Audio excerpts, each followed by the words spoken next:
কয়জন আছেন?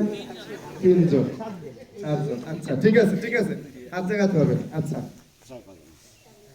যারা সনাতন ধর্মাবলম্বী এখানে আছেন, আমি একটু প্রশ্ন করি আপনাদেরকে। আপনাদের এই ধর্মের উপর কি আপনাদের বিশ্বাস নেই? বিশ্বাস আছে? কথা বুঝে শুনে বলতে হবে। এই ধর্মের উপর কি আপনাদের বিশ্বাস নেই? এটা মুখ দিয়ে বলতেছেন, দিলে এই বিশ্বাস নাই। আমরাও তো মন্দিরে আসি। যদি এই বিশ্বাস, আমরা তো মসজিদে যাই, আমরা তো মসজিদে যাই, আবার বিড়ি সিগারেট তো ঠিকই খাই। হ্যাঁ, ওটা ঠিক আছে। কথা বুঝে নাই?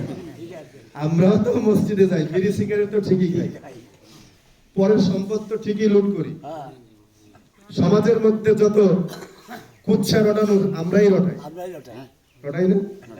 তাহলে আমি বলছি যে আপনাদের ধর্মের উপরে কি আপনাদের বিশ্বাস নেই?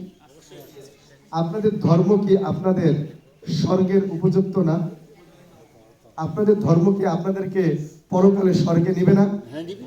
এই বিশ্বাস কি আপনাদের মধ্যে নাই? এই বিশ্বাস আছে? মুখ দিয়ে বলতেছে না, দিল থেকে এই কথা আসে। যদি আসতো তাহলে সবাই সঠিক ধর্মের উপরে সবাই আসতেন।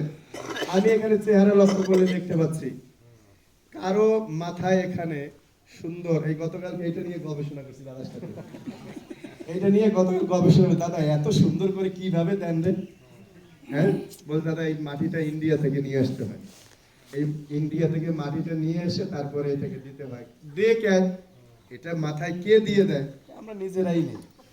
তো নিজে নিজে এত সুন্দর করে নেওয়া যায় নাকি? একদম সোজা করে, কত সুন্দর, না এদিকে আসছে না ওদিকে, ওদিকে ভিতরে ঢুকছে, দেখতে অত সুন্দর লাগতেছে। এটা সবার মাথায় কেন নাই? ওটা ওটা মানে আমাদের আমি বুঝি, এটা আমি জানি, তুমি জানি, শুধু এইটার কথা